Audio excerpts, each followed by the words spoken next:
اگر بات کی جائے دریائے راوی کی تو میں آپ کو بتاتا چلوں کہ میں نے اپنی آنکھوں سے دریائے راوی کے اندر مویشیوں کو چلتے دیکھا ہے. میں نے اپنی آنکھوں سے دریائے راوی کے اندر کرینوں کو چلتے دیکھا ہے جو کہ ریت کے ٹرک بھر بھر کے دریائے راوی سے باہر لے کے جا رہی تھی. ان ٹھیکیداروں کو دیکھا ہے کہ جو دریائے راوی کے اندر کھڑے ہو کے کام کر رہے تھے. لوگوں نے دریائے راوی کے اندر سوسائٹیاں بنانا شروع کر دی, لوگوں کے اندر راوی کو یوٹیلائز کرنا شروع کر دیا. لیکن دریا اپنی جگہ لیتا ہے, دریا اپنی جگہ چھوڑتا نہیں ہے.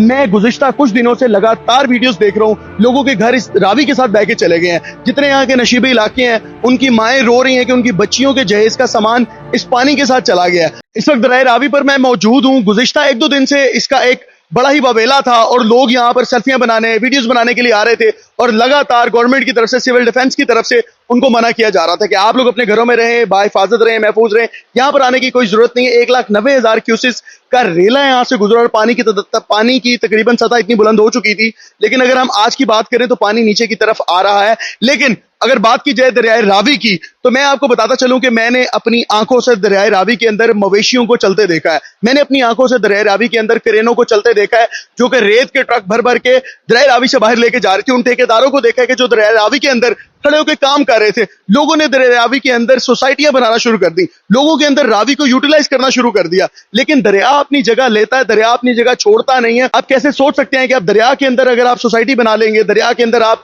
اگر اپنی کوئی رہنے کی جگہ بنا لیں گے, کل کو پانی کا ریلا آئے گا, سب بہا کے لے جائے گا. میں گزشتہ کچھ دنوں سے لگاتار ویڈیوز دیکھ رہا ہوں, لوگوں کے گھر اس راوی کے ساتھ بہ کے چلے گئے ہیں. جتنے یہاں کے نشیبی علاقے ہیں ان کی مائیں رو رہی ہیں کہ ان کی بچیوں کے جہیز کا سامان اس پانی کے ساتھ چلا گیا ہے. آپ لوگ اس پانی کو اگر مذاق سمجھتے ہیں تو یہ بالکل مذاق نہیں ہے. میرے پیچھے آپ ان کی لہروں کو دیکھ سکتے ہیں, ان لہروں سے اڑتی ہوئی آوازوں کو دیکھ سکتے ہیں کہ ایک جسم پہ خوف طاری کر رہی ہیں. یہاں نہیں پتا, اگر میرا کیمرہ مین آپ کو دکھا سکے تو بالکل ہی اس زمین کے ساتھ وہاں بانس دیکھ سکتے ہیں کہ وہاں پر وہ انہوں نے باقاعدہ طور پہ ریڈ الرٹ کیا ہوا لگائے ہوئے کہ اگر آپ ایک قدم بھی وہاں سے آگے جاتے ہیں تو کوئی پتہ نہیں نیچے گہرائی 40 فٹ ہو سکتی ہے, 50 فٹ ہو سکتی ہے. اور پیچھے کا اگر راوی کا بہاؤ بتاؤں میں آپ کو تو ایک خوف کا نظام طاری ہے پورے لاہور پہ. کہ راوی نے اس وقت, یہ وہ راوی ہے جس کے یہاں 100 فٹ جگہ خالی ہوا کرتی تھی. لوگ اپنے مال مویشی کو لے کے راوی کے اندر چرایا کرتے تھے, پانی میں بھینسیں چلی جایا کرتی تھی. لیکن اسی راوی کے ساتھ سینکڑوں بھینسیں, سینکڑوں گھر چلے گئے ہیں. بڑے ہی افسوس کے ساتھ کہنا پڑ رہا ہے. لیکن ہمیں یہ ہے کہ ہمیں ہر موقع پہ اس راوی پہ سیلفیاں لینی ہوتی ہیں, انٹرٹینمنٹ بنانی ہوتی ہے. بینگ پاکستانی ہمیں تو انٹرٹینمنٹ چاہیے. ابھی پورے راوی کے اوپر سینکڑوں کا مجمع تھا, کھڑے ہو کے سیلفیاں لے رہے تھے, ویڈیوز بنا رہے تھے کہ خطرناک جگہ ہے. اس چیز کو ہمیں انڈرسٹینڈ کرنا چاہیے کہ یار سیلاب کا خطرہ ہے, پورا لاہور ریڈ الرٹ میں ہوا ہوا ہے. ملک پاکستان سیلاب کی پریشانی سے دو چار ہے, جگہ جگہ پر سیلابی ریلے آ رہے ہیں اور انڈیا ہر سال کی طرح اپنی آبی جارحیت دکھا رہا ہے کہ وہ پانی چھوڑ دیتا ہے کچھ دیر بعد, جبکہ وہ جانتا ہے کہ اس وقت پاکستانیوں کو ایک بھاری بھرکم نقصان ہوگا. لیکن اس کے باوجود بھی وہ لوگ خیال نہیں کرتے, کیونکہ مسلمان ہی مسلمان کا بھائی اور دوست ہے. آپ کسی بھی غیر مسلم سے توقع نہیں کر سکتے. اور خاص طور پہ ہمارے اگر روایتی حریف, روایتی دشمن کی بات کی جائے تو میں جی ہاں بالکل انڈیا کی بات کر رہا ہوں. انڈیا کو کوئی غرض نہیں ہے کہ پاکستانیوں کو اس سے کتنا نقصان پہنچے گا, لیکن انہوں نے ہر سال پانی چھوڑنا ہے. میں چاہتا ہوں کہ آپ تھوڑا سا قریب آ کے یہ پانی کی ان لہروں کی, ان چھلنوں کی غور سے سنیے گا.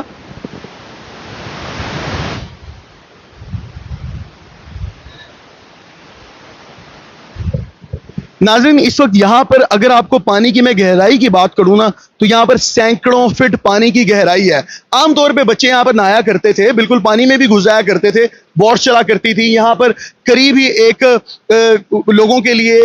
لوگوں کی انجوائمنٹ کے لیے جگہ بنائی گئی تھی جہاں پر لوگ آیا کرتے تھے. 12 دری کے نام سے وہ جگہ مشہور ہے, لیکن اس جگہ کو مکمل طور پہ بند کر دیا گیا ہے اور لوگوں کو ہائی الرٹ کر دیا. یہاں میڈیا کے علاوہ کوئی بندہ نہیں ہے جو اس چیز کو دکھائے, رپورٹ کرے. اس کے علاوہ کیونکہ عام طور پہ لوگوں کے لیے صرف مزہ تھا, مزے کی جگہ تھی. یہاں پر اس کے دریائے راوی کے ساتھ بہت سی جھگیاں لگی ہوئی تھیں جہاں پر لوگ, وہ جو ہم عام طور پہ جھگیاں دیکھا کرتے ہیں, وہ یہاں پر اپنی رہائش کا سامان لے کے بیٹھے ہوئے تھے.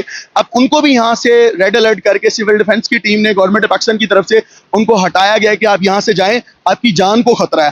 آپ کو دکھانے کا مقصد صرف یہی ہے کہ اس وقت ملک پاکستان کی جو صورتحال ہے, زیادہ سے زیادہ توبہ استغفار کریں, اپنے گھر بیٹھے. اللہ کا جو بھی عذاب آتا ہے اللہ کی طرف سے, وہ ہمارے اپنے اعمال کی وجہ سے آتا ہے.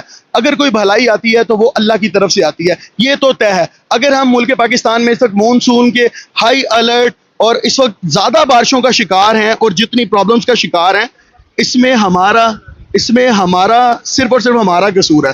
اللہ کی طرف سے یہ عذاب ہے. زیادہ سے زیادہ دعا استغفار کریں. پچھلی رات بھی بارش ہوتی رہی, اس سے پچھلی رات بھی بارش ہوتی رہی, کل بھی دن ہوتا ہے, کل دن بھی بارش ہوتی رہی, لگاتار بارشیں. اس کے بعد انڈیا نے پانی چھوڑ دیا, سیلاب کا یوں آ جانا. اس وقت اس میں ضرور ہماری کوتاہی ہے اور اللہ سے مغفرت مانگنی چاہیے, اللہ سے مدد مانگنی چاہیے, کیونکہ آگ پانی کی موت سے اللہ کے نبی نے بھی پناہ مانگی ہے کہ یہ ایک بہت ہی خوفناک موت ہوتی ہے اور ایک خوفناک چیز ہے جس سے بچنا بہت مشکل ہوتا ہے. تو میں یہ چاہتا ہوں کہ صرف آپ لوگ اس کو دیکھیں, زیادہ سے زیادہ توبہ استغفار کریں اور سیکھ لیں اپنے بچوں کو, بڑوں کو, اور یہاں کے مقامی لوگوں کو منع کریں کہ ایسی جگہوں پہ جا کے سیلفیاں ویڈیو لینے کے بجائے سکون سے اپنے گھروں میں بیٹھیں, محفوظ بیٹھیں. اور اس سے پہلے ہی بہت نقصان ہو چکا ہے. آپ کو مزید اپڈیٹ کریں گے اللہ نے کے بعد. مزید ویڈیوز دیکھنے کے لیے GNC گلوبل کے چینل کو سبسکرائب کر لیں اور بیل آئیکن کو بھی پریس کر لیں.